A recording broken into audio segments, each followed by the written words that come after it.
My name is Matt Beausoleil, and although I'm not a classically trained chef, my passion for cooking and refined palate have earned me great respect in the culinary industry. Join me and many amazing people who call the Outaouais their home as we prep, cook, and bake at the beautiful Alpina Lodge located at the renowned Le Nordique Spa in Chelsea, Quebec. From community members to chefs, we will highlight the cultural diversity and incredible food scene that the Outaouais has to offer. I myself chose to call the Outaouais home, and it is because of the wonderful people that you will meet that we can truly enjoy our region. This is Cooking Adventures Outaouais.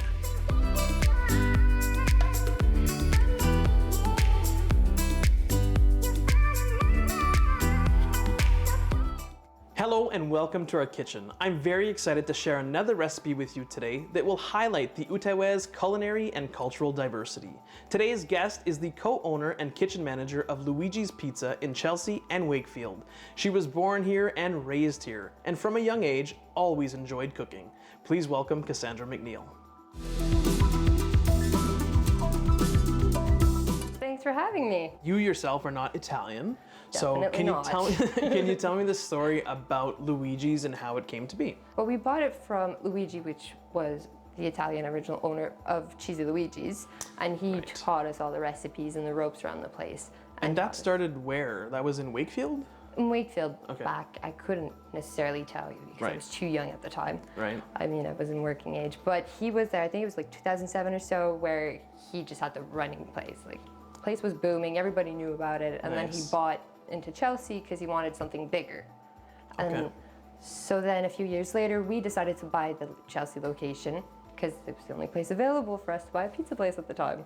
So we bought the place, and we the following year got the opportunity to buy the old Cheesy Luigi's that was in Wakefield. Right, so you got to keep that tradition going. Yeah. And I think your mom worked, right? Your Marie Jose worked for Luigi in Wakefield? She did as a delivery driver, many, many things. She was very versatile, or she'd do a bit of everything. And so she worked for him, learned the ropes from him, definitely. Like, when it went to preparation, she was the lady to do it. She could do anything. And then my brother came into the picture, or stepbrother, and he learned everything because he wanted a business. He wanted to learn the ropes. He loved Italian food. He loved the pasta. He loved the pizza. Right. He does it all. Well, and I think the story is interesting because we'll often hear chefs and cooks that start from dish pit, right? They start from the base and they work their way up. And by doing that, they learn the different roles and responsibilities, which makes them potentially a great owner, which is the situation that happened with your family, which is awesome. So you were born and raised here in the Outaouais. Lots of times, people will leave their home base and go and do something else, like you went to Rouyn-Noranda, but you did come back. Yeah. What keeps bringing you back? The outdoors, the nature, the friendly community that there is. I mean, people are fun. You'll go out and they'll wave and they'll say hi back, or you'll be able to go walk anywhere. And you can never drive somewhere without being, I haven't seen that before. And I've been here for 23 years now, so I haven't seen all of Outaouais yet. That's great. I think, Outaouais, you're right. People are friendly. People are compassionate. It's so much fun to just be out there and be welcomed, right? Everywhere you go. So if you had to choose one thing that you love about the Outaouais, what would it be? Oh, definitely the trails. Because you can get from point A to point B in a blink of an eye. Like, you're from Gatineau and then all of a sudden you're all the way up in Hull. And it's been, 10 minutes? Yeah, it's so crazy. It's really great, and it's free access for most parts, which is even better for us. All right, well, let's start talking about today's recipe. Definitely. So Luigi's Pizza is known for their pizza, their lasagna, their manicotti. What dish will we be making today? Well, we'll be making lasagna today. Nice. Lasagna is obviously a great dish to make at home. Sometimes people feel it's intimidating, so we'll make it as easy as we can for our viewers. And we're gonna chime into your intelligence of how to make the best lasagna. So, all right, so let's talk about the ingredients we have here today. Well, it's very simple. It's 1 tomato, a San Marzano tomato. San Marzano. Yeah, I'm zero Italian, so pronunciation is not my forte. But then we have our pork. We have simple spices that everyone would technically have at home. Okay, so we've got oregano. Yeah, we have oregano, some chili flakes, some honey, salt, pepper, a little bit of butter. So why are we using honey? Just to sweeten up the sauce a little. Sometimes acidity can take over if you don't let your sauce simmer long enough. The tomato acid is still there. So if you add a bit of sugar to it, it softens it up. And honey is a sugar. Yeah, it's a good substitute. I've never used honey, and I think I'm actually quite looking forward to it. So besides the spices, you put butter in your sauce as well. And then we've got garlic? Yeah, fresh garlic. We like to use a lot of garlic in all of our products, so garlic is definitely in there. We like to chop it up nice and thin and then throw it in the dish. Perfect. And then we got the red onion. Yeah, the red onion as well. We use the red onion for our lasagna sauce and a different for the others. Okay, so after we make this meat sauce, we're then going to assemble the lasagna. Yeah. So do we have to preheat the oven or anything? Yeah, you'd have to preheat your oven at 375 so everything can cook proper. All right, so I guess the only thing left for us to do is to dice this onion and slice the garlic. Yeah, then we can get started. Perfect. All right, so that's the onions. You've got the garlic done. Yeah. What about the tomatoes? Well, we need to pulverize these until they become smooth so you get a nice tomato sauce texture. Right. So you just want to go and crush these down a little. So we're just trying to smooth out the sauce. Yeah, just so you've got a nice smooth texture to it. Perfect.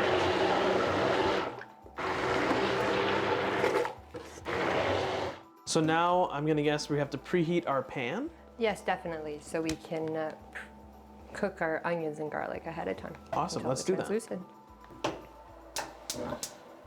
So now you're gonna add a bit of oil to your base, just so your onions and garlic don't stick.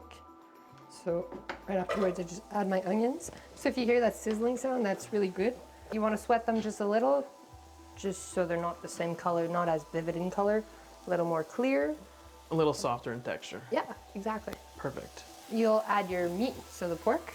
Perfect. Just want to crumble it up a little, add it in. It doesn't have to be fully crumbled because you'll do that with your spoon later on. Right, and that's super important because we don't want large chunks of meat in the meat sauce. Very thin chunks. Exactly, especially because it's being used for the lasagna, right? Yeah, you want a nice little crumble in your sauce. No thin chunks. Nobody likes to take a bite of meat out of a lasagna. That's right. Perfect. So you also want to add just a pinch of salt and pepper, just to season your meat a little. Excellent. Seasoning's so important, right? If we didn't add that, you'd really tell the difference after. Definitely. You'd have a very bland taste and not very flavorful. All right, so now we're going to cook that meat down? Yeah, it takes about 10-15 minutes, all depending on your oven. But once the meat is cooked, we'll go to the next step? Exactly. We'll actually drain the meat, the grease as well. All right. Now we're just going to drain some of the fat. Just a little excess there. Ooh, struggling. We're good. Just a little. You want to keep a bit in your container. So you just want to transfer your meat. So it's out of your container so you can start your tomato sauce. So now you just add the butter once everything is warm enough. And you just want to stir it until it's nice and melted in there. And once that's melted, you'll add the rest of your other seasoning as well. All right, so we've let the sauce cool down. Yes, it's now down to room temperature, so it's good to use, so your cheese doesn't melt. Perfect. While you're building. Yeah, very important. All right, so we've got some new ingredients. We've got sheets of pasta. Yeah, but not any type of sheets. The fresh type. And major. They're major size sheets. Oh yeah. So obviously it's better to use fresh pasta. Yeah, definitely. The flavor's a lot better, and there's a lot more texture where you're not gonna get that hard crisp at the end. It's gonna be moist through and through, like the whole lasagna. And I think the best part about that is that you don't have any other prep, right? If you're using hard pasta, you got to boil it first and then let that cool so that you can start doing the layering. Yeah, this is just like you take it out of your freezer, let it set so it's malleable, and then you can just go with it. Perfect. So then we got our cool down sauce. We got cheese. This looks like a blend? Yeah, it's our cheddar mozzarella blend that we do back at the pizza shop. Cheddar and mozzarella. Why blend cheddar and mozzarella together? So your mozzarella is very humidity and then your cheddar is very dry. Right. Right. So when you mix the both, you have just the right balance when you're cooking everything, so you don't have any excess grease on the top. Right. And you see that sometimes, right, on lasagna, that there's lots of excess grease. So that's a good balance. It's also a bit of your sauce, though. Like, we're not gonna lie, but a lot of your cheese can do that extra flavor. Right. And then we've got these two additional cheeses. This is Parmesan. Yeah, Parmesan cheese and Asiago. And Asiago cheese. Awesome. All right. let's do this. What's that? Perfect. So the first step would be to sauce the bottom of your Sauce the lasagna. pan, okay. I mean, you can go heavy, you can go light. It depends on how you like your sauce and your lasagna. So, and it's important to sauce the bottom because you wouldn't want to use pasta as the first layer. No, because it'd burn, it'd stick, and then your oven would smell a little funny. All right, yeah, we don't want to have that. And we don't want the lasagna to stick to the pan. We want to eat it. Definite. All right. So there's no exact quantities, you just eyeball it. Perfect. For the sauce spreading.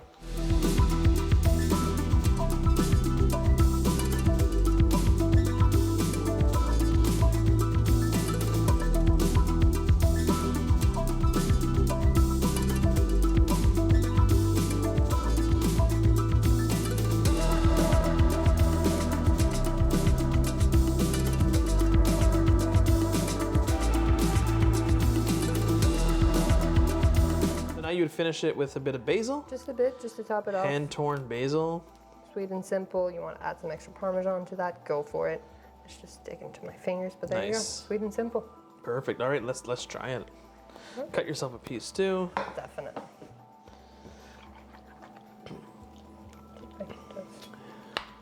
You do probably want to cut these into smaller portions. They'll be easier to take out. That's right. Wow. There you are. Look at that cheese, eh? It's so amazing. Peace. The smell of the basil is just so present, right? The sweetness of basil, I love it. The fresher the better. It's true, absolutely. Okay, let's go. The cheese might be a little hard to cut into there. Yeah, but that means you get a bigger piece of the crusty cheese. It's better that way.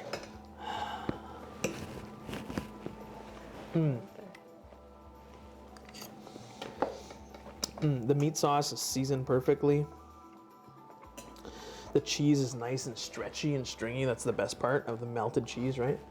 Tastes just like the one at the shop. Wow, that is phenomenal. Looks really good. The fresh pasta is very apparent because, like we said, the boiled pasta or the no boil pasta is harder, and it doesn't make it as nice of an experience. That's excellent. Well, Kassandra, thank you so much for joining me in the kitchen for this. People love Luigi's, they love their pizza, their lasagna, their manicotti. I totally understand why they love the lasagna now. The 7.5 cups of cheese, I think that definitely does it. But the meat sauce was amazing. Everything about it was amazing. Showing the layers and the fresh pasta and telling that story is always really key. I'm glad we got to share that with our viewers. So thanks again for joining us. Thanks for sharing Luigi's with us. And I look forward to getting my next pizza from you. My pleasure, and thanks for having me. And I'm excited to serve you that fresh pizza.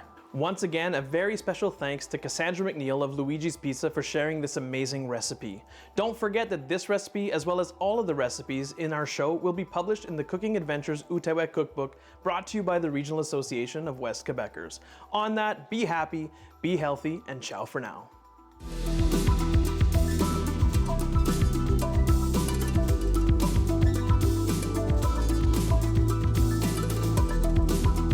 Hello and welcome. I'm very excited to share another recipe with you that will truly highlight the Outaouais' culinary and cultural diversity.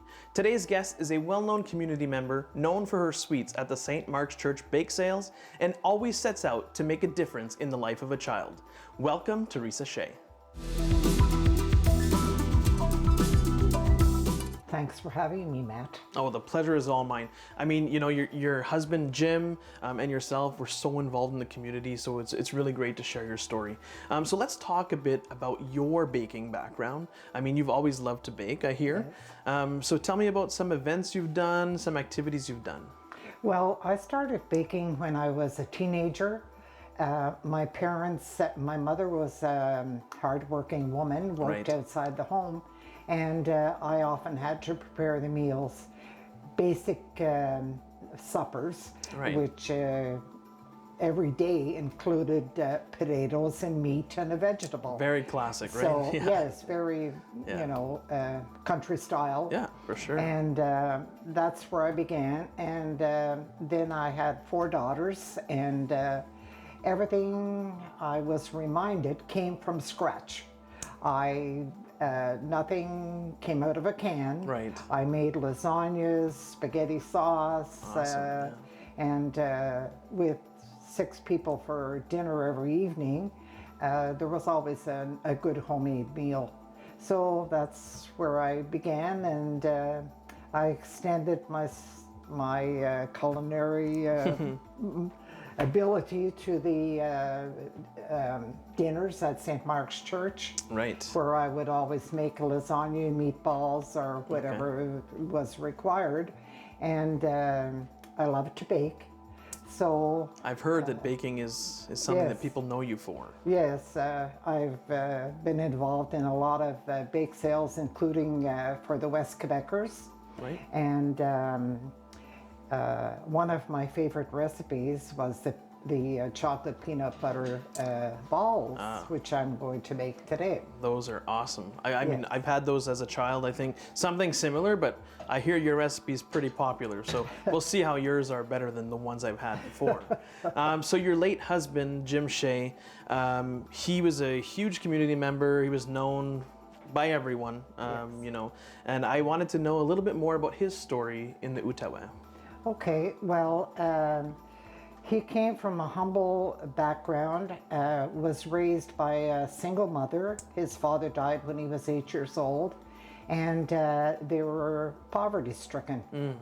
I met him when we were in high school. Okay. And we went to Quebec City so that he could get his education right after we were married. Right. He got his teaching diploma there. Okay. And we were poverty-stricken. And we came back to the Aylmer area. Okay, okay. And he taught in Quebec for a few years, and then transferred to Ottawa to the Roman Catholic School Board, and where he became principal, superintendent, and he worked there for 35 years until he retired. Right. And then he took up the position of director of the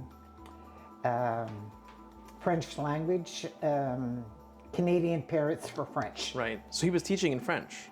Was he teaching in French? No, he wasn't. He was teaching in English. Teaching in English, but he saw it important. He promoted the French language across Canada as director of the organization, Canadian Parents for French. Right. And we, although I'm unable to speak French, my daughters were all educated in the French system, and 2 of them are French teachers. Wow, beautiful. So, well, you know, it's truly important to be bilingual in Canada. Oh, yes. And, you know, I mean, your husband clearly saw that as a priority, and his involvement was obviously key in the development of your children and other children, right?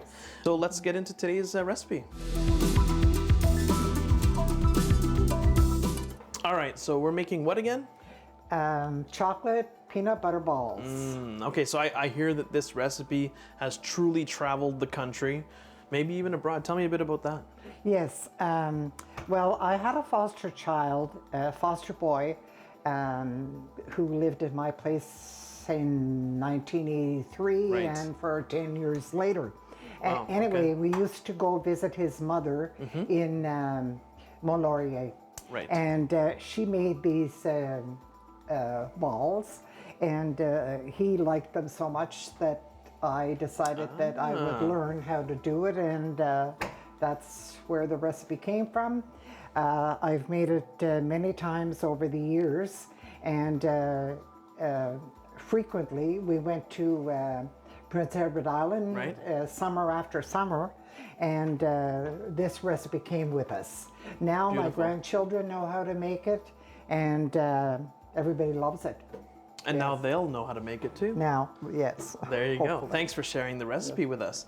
All right, so let's talk about today's ingredients. So you can start. So first of all, we have cornflakes, crispy rice, and peanuts.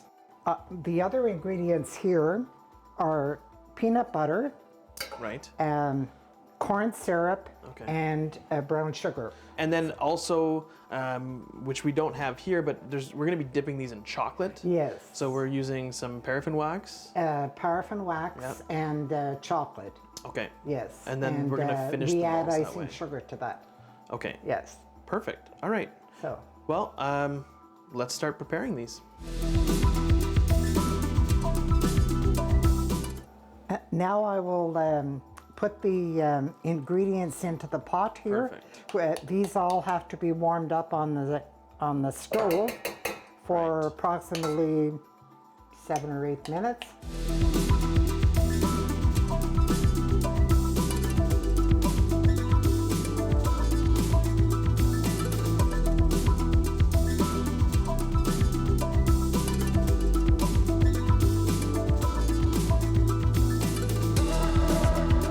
Well, now we add the warm mixture to the dry ingredients? Yes, the dry ingredients. And you can do it either way. Right. By adding either the dry into the warmed ingredients? Yes. Okay. All right. Just, that looks like a bowl full of deliciousness, if I can let myself use that word. It is. Peanut butter soup. All right. And now we're incorporating all the ingredients. You can hear the crunch of the crispy rice, the cornflakes. Yes, and the peanuts. And the peanuts. And we have to make sure that we get to the bottom of the bowl and get the ingredients from the bottom. Absolutely. They all have to be wet. It's always important to dig deep in a bowl like this because there are often ingredients that do get stuck at the bottom that we miss. So mixing it well is key. We want these to roll into nice balls. Right. Now it doesn't matter what size the balls are, but this much can make up to 6 dozen. Wow. Okay. Yes. Depending on the size of the ball.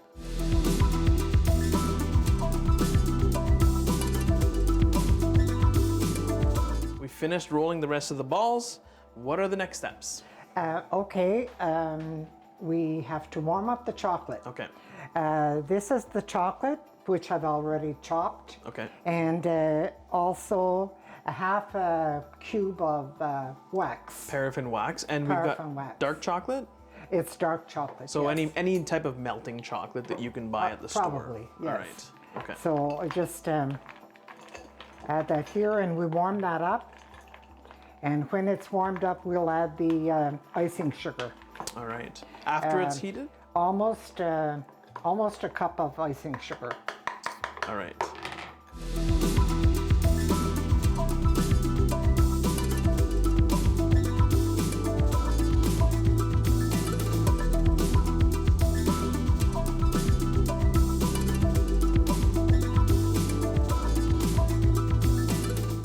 Now we dip the balls. Perfect. So we can throw in 3 or 4, and I use a tiny spoon. Right. I find that that's most convenient. Right. It'll also make sure that you don't end up scooping a ton of chocolate out when you put it on the tray. Yes. Because this chocolate will cover the whole recipe. So we talked about Jim's involvement, and he ran for to be the chairman of the school board. Chairman of the school board. You obviously played an integral role in that as well. I was his campaign manager. Campaign manager. That's no small feat, that's for sure. We went door to door, along with some of my grandchildren and the other family that we helped out. Yeah. And we even delivered pamphlets as far as Sheenborough. Wow. Which is 2 hours from Aylmer. And that speaks again to the size of West Quebec, right? Yes. It's not small, that's for sure. No. Yes. All right.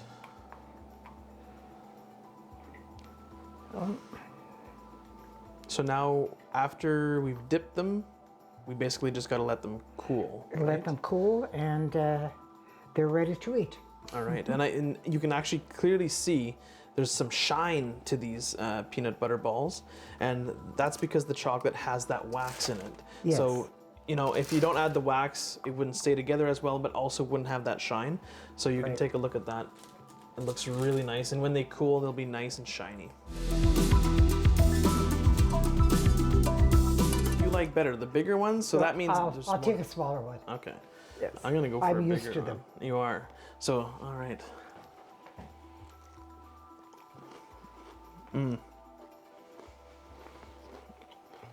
Are they good? I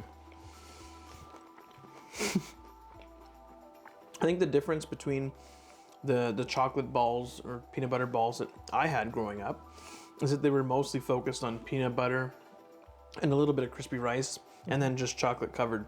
The addition of the corn syrup, I like it. It kind of makes it more like a chocolate bar, right?